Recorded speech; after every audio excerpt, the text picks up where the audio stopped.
मैंने इस्लाम का ठेका ले रखा है? मैंने तो कभी बोला ही नहीं कि मैं इस्लाम का ठेका लेके बैठी हूँ, मुझे वो क्लर्क बनना है, Muslim clerk. I have openly said that I do not believe in religions, but still तुम्हें तो शर्म आनी चाहिए मुसलमान होके, तुम्हें तो ये होना चाहिए मुसलमान होके। I have never heard people saying that to terrorist. Terrorist के लिए कभी सुना है कि अजमल कसाब को शर्म आनी चाहिए मुसलमान होके, इतने लोगों को मारा, इसको शर्म आ जानी चाहिए मुसलमान होके, इसने ऐसे ये दंगे फसाद किए? मेरे बोले हैं, मैंने नहीं ठेका लिया है किसी का।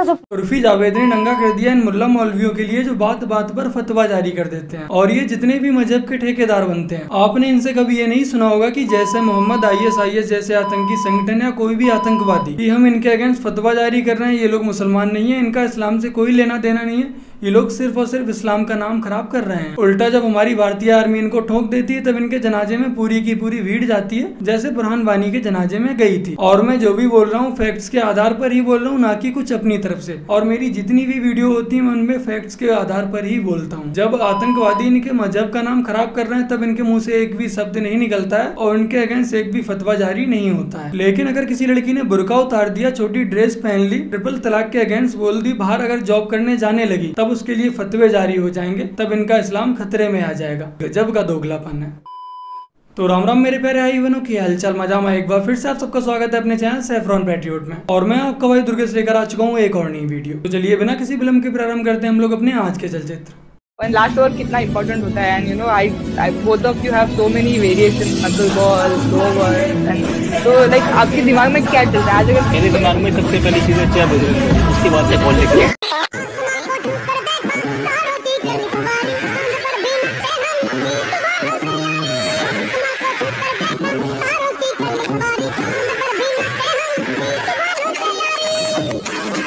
जय बजरंगबली। अब आइए थोड़ी सी बातचीत अपने विनोद भाई के साथ भी कर लेते हैं। देख रहा है विनोद? हाँ बाबा जी, ये बॉलीवुड वाले कैसे बिलबिला रहा है सब। हाँ सही कह रहे हो। वो सेकंड हैंड वाला भी।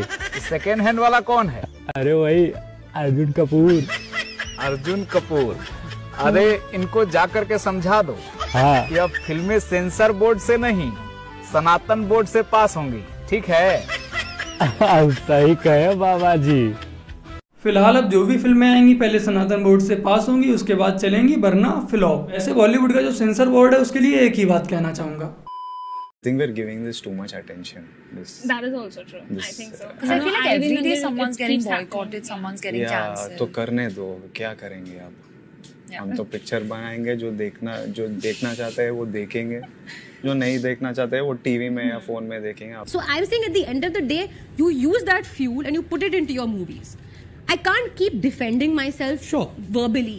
Yeah. I do it through my work. And if you don't like me, don't watch me. I think हमने कहीं ना कहीं थोड़ी सी वो गलती कर दी कि हमने साइलेंस रखा था। वो हमारी शराफत थी और उसका एक एडवांटेज ले गया कि हमारी कमजोरी थी। I think we always believe in let the work speak for itself. All this doesn't matter. जो मैं कह रहा हूँ हम वो मानते हैं एज एन इंडस्ट्री में, सबकी नहीं कह सकता, बट जहाँ तक मैं समझता हूँ, you don't always need to get your hands dirty and you don't always need to get into everything. But I think somewhere हम ही ने थोड़ा सा ज्यादा सहन कर लिया है। अब लोगों को आदत, आप जब थोड़ा ज्यादा सहन कर लेते तो फिर वो ज्यादा ही होने लगता है आपके साथ। And I completely agree with you that we need to come together and do something very genuine about it. Main problem है कि लोगों के पास पैसे नहीं है खर्च करने को। इकोनॉमिक्स, आप पनीर पे तो GST दे रहे हो, हाँ, आप खाने की चीज़ों पे GST दे रहे हो। उससे डिस्ट्रैक्ट करने के लिए ट्रेंड होता है boycott this, boycott that, boycott Bollywood. लोगों के पैसे हैं नहीं, लोग फिल्म देखने जाना चाहते हैं तब जब श्योरिटी है कि ये फिल्म सबको पसंद है। इन नमूनों को इस बात पर मंथन करना चाहिए कि इनकी फिल्मों का बॉयकॉट क्यों किया जा रहा है, बल्कि ये उसके उलट ज्ञान देने पर लगे हुए हैं। पब्लिक पागल तो है नहीं, एक पागल हो सकता है, दो पागल हो सकते हैं, लेकिन यहाँ तो पूरी की पूरी इनकी ऑडियंस ही इनका बॉयकॉट करने पर लगी पड़ी है। लेकिन फिर भी इनको समझ में नहीं आ रहा और अपने फोकट के एटीट्यूड में बैठकर ज्ञान दिए जा रहे हैं। खैर कुछ दिनों बाद इनका ये फोकट वाला एटीट्यूड भी गायब हो जाएगा, जैसे करीना कपूर खान का हो गया था। पहले तो बोला कि मत जाओ हमारी मूवी देखने, उसके बाद जनता के सामने रोती हुई नजर आई थी कि प्लीज जाकर हमारी मूवी देख लो, उसका बॉयकॉट मत करो, बहुत ही अच्छी मूवी है, बहुत ही मेहनत से बनाई है। ऐसा है मतलब मैं बॉयकॉट करो यार, मैं कोई बॉयकॉट करो, मैं अगर आमिर खान बॉयकॉट हो सकता है, अक्षय कुमार बॉयकॉट हो सकता है, हम लोग क्या कोई बॉयकॉट करो ना यार। What is this? हाँ यार, हम लोग इतने साल से काम। दोस्तों प्लीज, ये मेरे दोस्त का गुजारिश है, रो रहे हैं, प्लीज बॉयकॉट दोबारा कर दो इनके लिए। क्यों नहीं?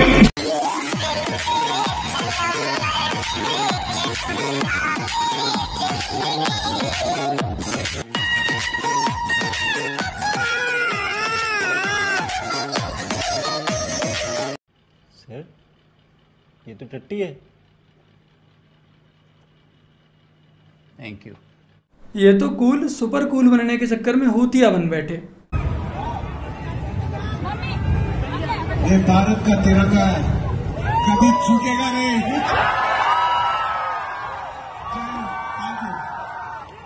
बॉलीवुड वालों को इनसे कुछ सीखना चाहिए। हमारा विरोध बॉलीवुड से नहीं है, हमारा विरोध है इनकी सड़ी हुई हिंदू विरोधी, देश विरोधी घटिया मानसिकता से। जिस दिन ये लोग इसमें सुधार कर लेंगे तो हो सकता है कि इनकी फिल्में शायद दोबारा चलने लगें।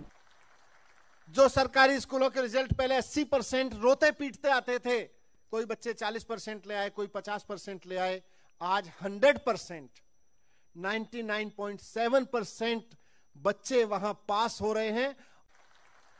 जो सरकारी स्कूलों के रिजल्ट पहले 80% रोते पीटते आते थे, कोई बच्चे 40% ले आए, कोई 50% ले आए, आज 100% 99.7% बच्चे वहां पास हो रहे हैं।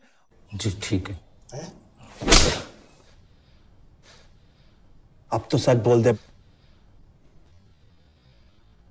जब शिक्षा मंत्री ही खुल्लम खुल्ला झूठ बोल रहा है तो इसके शिष्य इससे भला क्या ही सीखेंगे। राष्ट्रपिता महात्मा गांधी जी की 150वीं जयंती पर पूरा देश बापू को याद कर रहा है। आज उस महान आत्मा की वजह से हमें एक स्वतंत्र लोकतांत्रिक वातावरण में जीने का अधिकार मिला है। क्या आप भाजपा समर्थक हैं या कांग्रेस समर्थक हैं? नमस्कार, 2 मिनट आपसे बात करनी है। 10 हफ्ते 10 बजे 10 मिनट फिर से अपनाना है। हर रविवार डेंगू पर वार। 10 हफ्ते 10 बजे। अगर सब अच्छी नौकरी करने वाले बनेंगे तो नौकरी देगा कौन?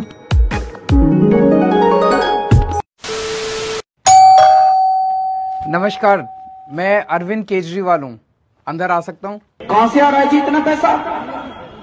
टीवी खोल लो, टीवी में इनके एडवर्टाइजमेंट आ रहे हैं। रेडियो खोल लो, रेडियो में इनके एडवर्टाइजमेंट आ रहे हैं। अखबार खोल लो, 6-6 पेज के फुल पेज एडवर्टाइजमेंट आ रहे हैं। जनता को आप मूर्ख समझना बंद कर दीजिए।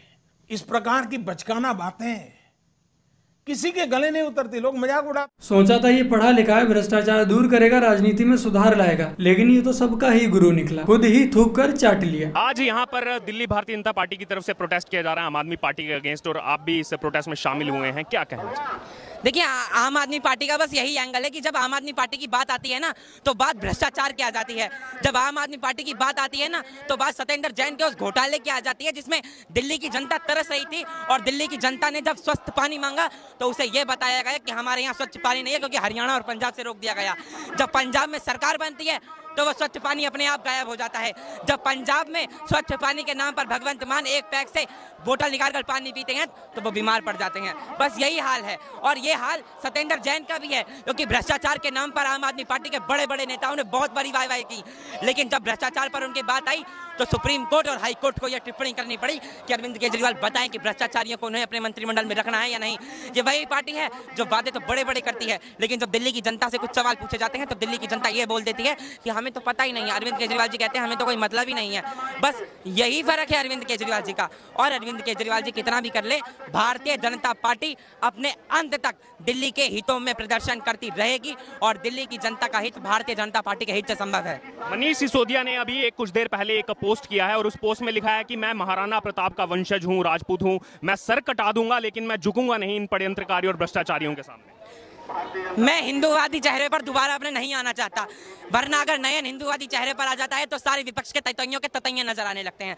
लेकिन अब महाराणा प्रताप का सवाल पूछ ही लिया है तो आइए हिंदुत्व की भी बात कर लेते हैं। महाराणा प्रताप तो वो शूरवीर थे जिन्होंने जनता के लिए अपने हितों के लिए काम कर दिया, लेकिन ये वो शूरवीर है जो जनता के हितों के लिए तो क्या, जो चीटी के हित के लिए भी नहीं सोच सकते। ये हिंदुत्व की बात करते हैं, ये वही हिंदुत्व है ना जिन्होंने कश्मीर फाइल्स का अपोजिशन करा था। ये वही अरविंद केजरीवाल और मनीष सिसोदिया है ना जिन्होंने बड़ी विधानसभा में कश्मीरी हिंदुओं के नरसंहार को झूठा बताकर एक रेप पर हंसी थी। ये वही अरविंद केजरीवाल है ना जो दानव राज मुख्यमंत्री हैं। जब महाराणा प्रताप का वंशज बताते हैं ना तो ये भी जान लीजिए वो हिंदुत्व के लिए अपने सीने फाड़ कर खड़े हो जाते हैं, और ये वही मुख्यमंत्री हैं जो मौलवियों को तनख्वाह देते हैं। ये वही मुख्यमंत्री है जो इस छोटू ने तो धागे ही खोल दिए। इससे बहुत कुछ सीखना चाहिए मुझे भी और आप लोगों को भी। परम शिव भक्त दत्तात्रेय गोत्र के कुर्ते के ऊपर जनेऊ पहनने वाले कौल ब्राह्मण ने जाके ये बताया है कि शिव जी की कितनी बड़ी भक्ति है उसके पास, वो भी विदेश में जाके। अभी हमारे मित्र आलोक जी बोल रहे थे कि मुगलों ने कुछ किया है लुटेरे? एक किताब बताइएगा अपने जमाने की जिसमें लुटेरे लिखा हो, महान लिखा। घूमिए इंडिया गेट के सर्किल पे, Babar road, Tughlaq road, Shahjahan road, Aurangzeb road, आज आके कह रहे हैं लूटा था तो क्या? दूसरा, क्या मतलब है आज के मुसलमानों का मुगलों से? आपने जोड़ के रखा, क्योंकि आपने उनके नाम की रोडें रखी थी, ये कहते हुए कि उनसे वो लोग संतुष्ट रहेंगे। मान्यवर, बारूद धीरे धीरे आपने बहुत जमाने से छिड़क के रखा हुआ था, पूरे देश के अंदर वो वातावरण बना के रखा हुआ था। आज से नहीं, 70 साल से पूरी नींव को खोखला करके। जब देश आजाद हुआ, किसी ने कहा था मुझे स्पेशल स्टेटस चाहिए, तो मदरसे आज दिए नेहरू जी के जमाने में। फिर किसी ने कहा नहीं, बराबरी नहीं होगी, हमारी प्रॉपर्टीज अलग होंगी, वक्फ बोर्ड।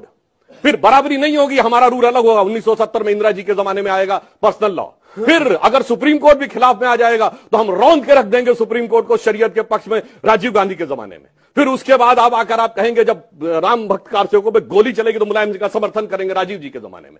फिर जाके आप कहेंगे कि हम मस्जिद तामील करेंगे, नरसिम्हा राव के जमाने में। आप जाकर ये कहेंगे मनमोहन सिंह के जमाने में कि राम थे ही नहीं, और उसके बाद आप कहेंगे हिंदू आतंकवाद। तो बस मेरे प्यारे भाई बहनों, आज की अपनी इस वीडियो में इतना ही। वीडियो को लाइक, शेयर, कमेंट और अपने चैनल को सब्सक्राइब याद से कर लीजिएगा। और अगर आप लोगों ने अपने चैनल की बाकी की वीडियोस को नहीं देखा तो जाकर एक बार उन वीडियोस को भी पूरा अवश्य देखिएगा। आप लोग मुझे और मेरे काम को फाइनेंशियल सपोर्ट करना चाहते हैं तो ये रही अपनी यूपीआई आईडी और यूपीआई नंबर, इस पर आप लोग मुझे गूगल पे, फोन पे और पेटीएम के जरिए सपोर्ट कर सकते हैं। बाकी का अगर आप लोग फाइनेंशियल सपोर्ट नहीं कर सकते हैं तो कोई दिक्कत वाली बात नहीं, बस अपनी वीडियोस को पूरा देखिए और उन्हें दबा के शेयर कीजिए। चलिए जल्द मिलते हैं एक और नई वीडियो के साथ, तब तक के लिए जय हिंद, वंदे मातरम, जय श्री राम। फ्री बिजली पानी तो केजरीवाल भी दे देगा, लेकिन कश्मीर से धारा 370 भाजपा ही हटाएगी, राम मंदिर भाजपा ही बनाएगी और एक आदिवासी महिला को राष्ट्रपति देश का भारतीय जनता पार्टी ही बनाएगी।